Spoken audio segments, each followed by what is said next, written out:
Esta semana los parlamentarios de RN, Paulina Núñez y José Manuel Edwards, presentarán dos proyectos que reforman la Constitución y el reglamento de la Cámara de Diputados.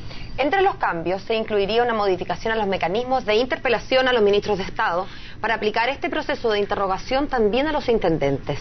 Queremos conversar más sobre este tema y nos acompaña el presidente de la Cámara de Diputados, el demócrata cristiano Aldo Cornejo. Diputado, muy buenos días. Buenos días, gracias, diputado. Diputado, ¿a usted le parece pertinente que se pueda interpelar a los intendentes y quizá alguna otra autoridad? Mire, la diputada Núñez conversó conmigo la semana pasada y me invitó a participar de este proyecto que tiene dos propósitos. El primero, una reforma constitucional, como usted bien lo indica, para incorporar a los intendentes. Yo creo que esto surge de la experiencia de la interpelación del ministro Peñailillo, porque esa interpelación debe haber sido para el intendente Buenchumilla. Sí, claro. Pero como él no podía comparecer, no puede ser sujeto pasivo de una interpelación, se hizo al ministro, y la realidad es que las respuestas, más bien las respuestas, no fueron del todo precisas como uno hubiera querido. Y la segunda, y yo comparto que podamos interpelar a los intendentes. Sobre todo cuando estamos pensando en que va a haber mayor autonomía para las regiones, mayores competencias, mayores recursos, y eso a lo mejor requiere más fiscalización de parte de la Cámara de Diputados. Y en segundo lugar, lo que pretende es abrir una discusión sobre el modo en que se realiza la interpelación. Porque hoy día usted, para interpelar a un ministro, tiene que enviarle una suerte de temario. Como un cuestionario previo. Pero no pregunta, sino, mire, situación de orden público en la Araucanía. Como el temario de la prueba, un poco, ¿no? Exacto, pero no las preguntas específicas. Cuando se incorporó la interpelación en la Constitución, el año 2005, si mal no recuerdo, una de las discusiones era preguntas muy específicas, un cuestionario de verdad, y que el ministro tiene que responderlas naturalmente. Otro que fue esta idea de temas que a mi juicio a mí no me gusta mucho, y la otra, como ocurre en algunos países con regímenes parlamentarios, en que el ministro va sin saber lo que le van a preguntar. Y en muchos casos, me ha tocado verlo en la televisión, ante una pregunta de un parlamentario, el ministro de la respuesta se compromete a enviar los antecedentes con posterioridad. Que me parece más honesto que chamullar una respuesta. Sí. Entonces, yo creo que hoy día se va a abrir esa discusión, porque las interpelaciones, ustedes las han visto, las últimas, la de la ministra de Vivienda, no fueron del todo satisfactorias de ningún punto de vista. Como en el gobierno anterior, yo recuerdo cuando se interpeló al ministro Mañalich, bueno, el ministro Mañalich terminó interpelando al diputado que supuestamente era el interpelador. Claro. Entonces hay que modificar esa institución, porque si no, creo que se está un poquito desprestigiando. Pero es una manera también de fortalecerla como una instancia más regular, quizás como algo un poco más habitual, porque muchas veces ahora se dice vamos a interpelar al ministro y se arma una pelotera, un escándalo político. Yo creo que en este país se reacciona con exageración ante algunas cosas, porque la interpelación parlamentaria es una institución que tiene por objeto fiscalizar, y nadie debería escandalizarse porque la Cámara de Diputados fiscaliza a un ministro, y ningún ministro debiera molestarse porque la Cámara de Diputados lo va a fiscalizar sobre materia de su competencia.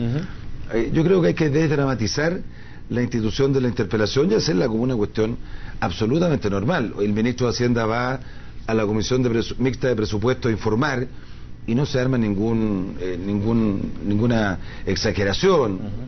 O hay otros ministros que va el presidente del Banco Central, en fin. ¿Por qué no podría un ministro ser interpelado con absoluta regularidad?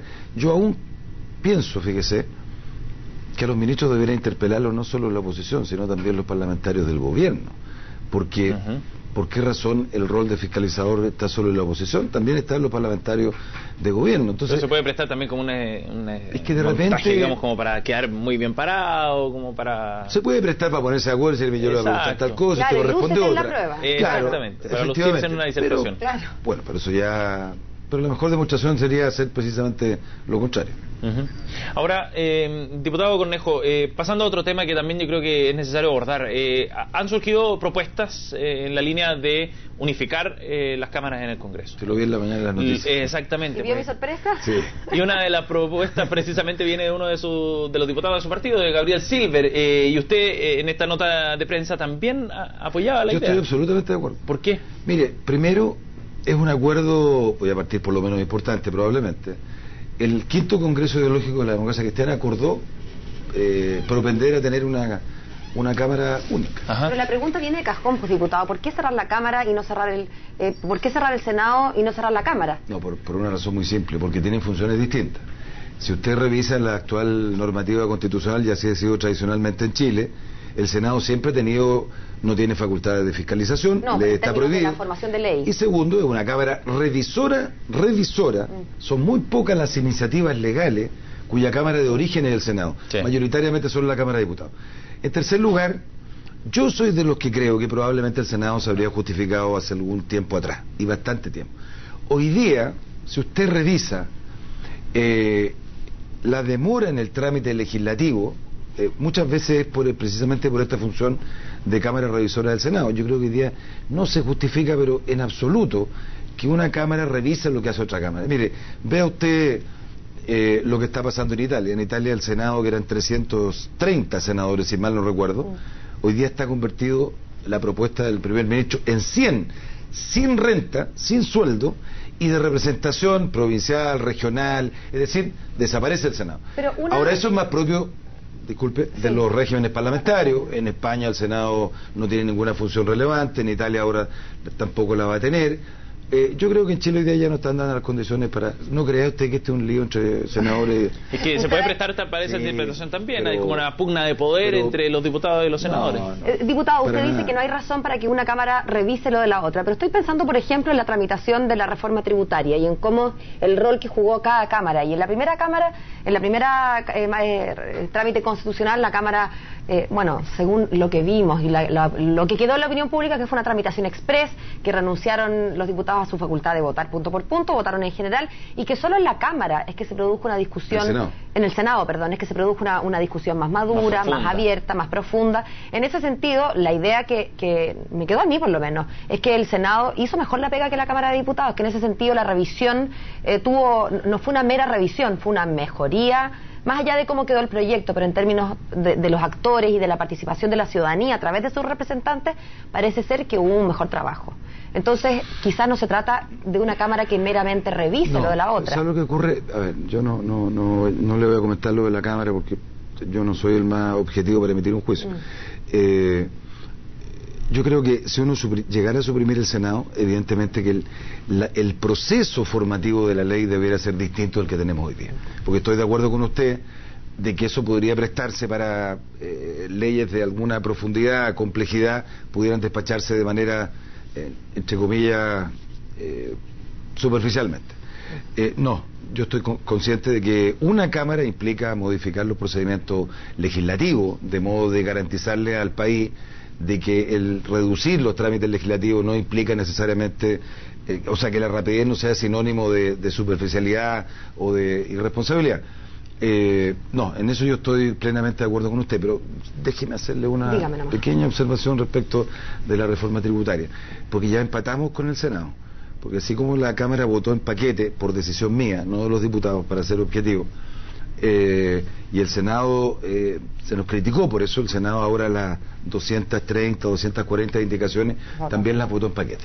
Y ahora nosotros, en el tercer trámite, las vamos a votar separadas. Ya, y lo último que le quiero preguntar, a pesar de que se me acaba el tiempo, pero a propósito de la celeridad con que se procesan las leyes y con la necesidad de que no sea un procedimiento superficial, no puedo no preguntarle sobre el tema del MEPCO.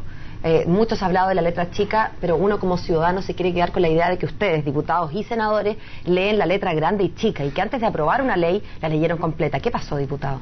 Mire, ¿sabe qué? Yo creo que esta ley, como otras, pero en particular esta, que pasó antes con el CIPCO y con, en fin, yo creo que son el reflejo no de la superficialidad o irresponsabilidad de algún parlamentario en el análisis.